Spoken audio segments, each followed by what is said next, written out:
in your job search, I would say that 10 to 15% of your job search should be job boards because there's too much kind of like lost in the abyss, as you said earlier, in terms of millions of applicants, but it is a resource nonetheless.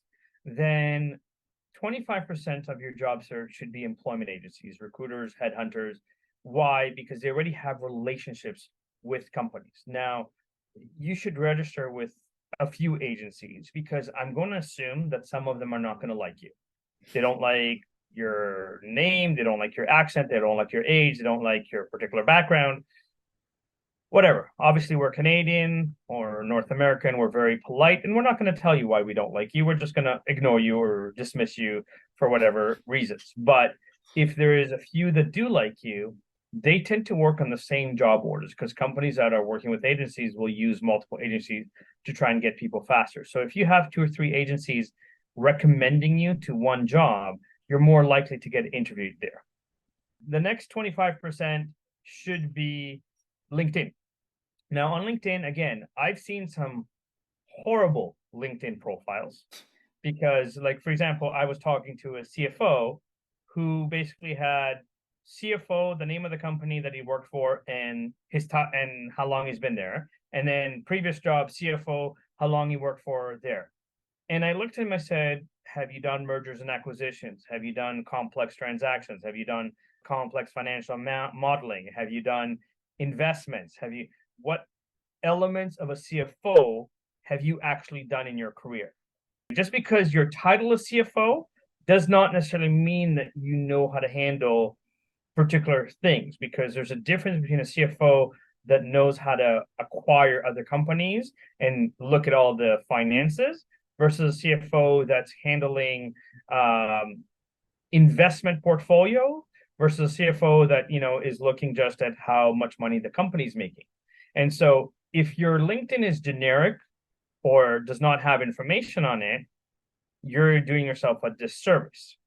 So your LinkedIn has to be optimized with the right technical words and the right results that you've produced in it. And if you don't know how to do that, I definitely help with that.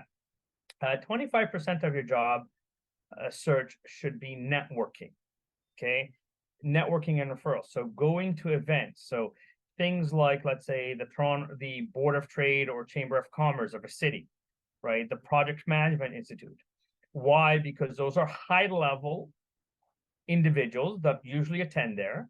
And so it opens the doors. But the biggest mistake that you can come is go to a networking event, go, ooh, you're a director. Here's my resume. Can I get a job?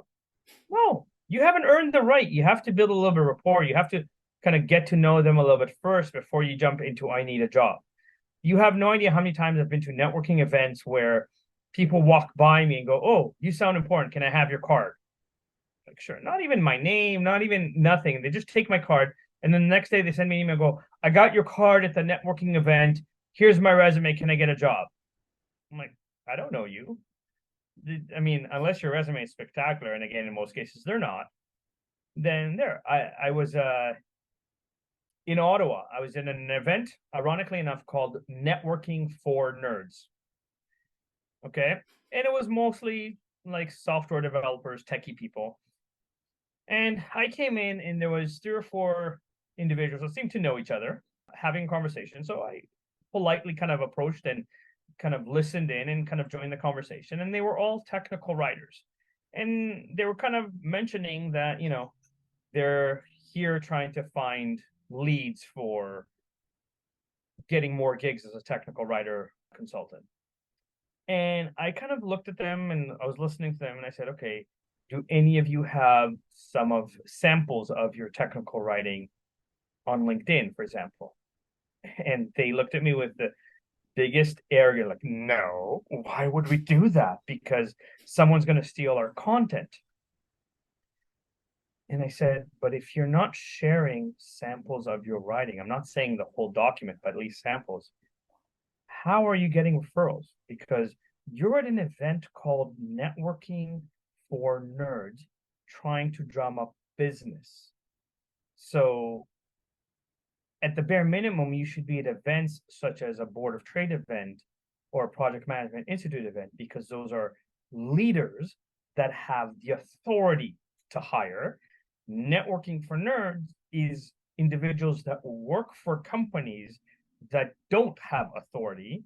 They might be able to tell you who the director is for you to send them an email, but that's not necessarily going to get you hired.